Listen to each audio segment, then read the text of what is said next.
ഹബീബ് ഇഷ്ടപ്പെട്ട വൃക്ഷമാണത്.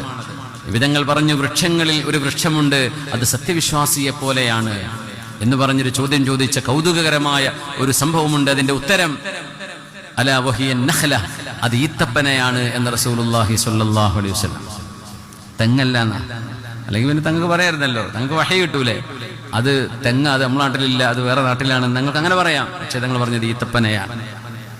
ഇതിന്റെ ഇല കൊഴിയൂല, അത് നമ്മൾ വെട്ടിയിട്ട് ക്ലീൻ ആക്കുക എന്നല്ലാണ്ട് അതായിട്ട് എത്ര ഉണങ്ങിയാലും ഇതിന്റെ എന്താ പറയാ, എന്താ പറയുന്നത്, മടലോ മട്ടേ, അതിന്റെ മട്ടല് അല്ലേ, അത് വീഴൂല, താഴെ വീഴും. തെങ്ങൊക്കെ താഴെ വീഴൂലേ, തേങ്ങ താഴേക്ക് വീണ് തലക്ക് പറ്റുന്നില്ല പരിക്ക്.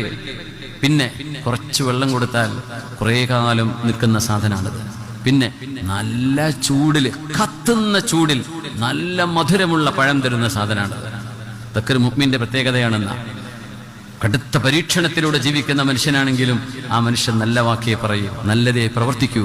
അതുകൊണ്ടൊരു മുഅ്മിനിന്റെ സ്വഭാവമുള്ള, നിവർന്നു നിൽക്കുന്ന, അന്തസ്സുള്ള ഒരു വൃക്ഷമാണിത്. ഇത് വിശ്വാസിയുടെ സ്വഭാവം പോലെയാണ് ഈ വൃക്ഷമെന്ന് നബിയുനാ റസൂലുള്ളാഹി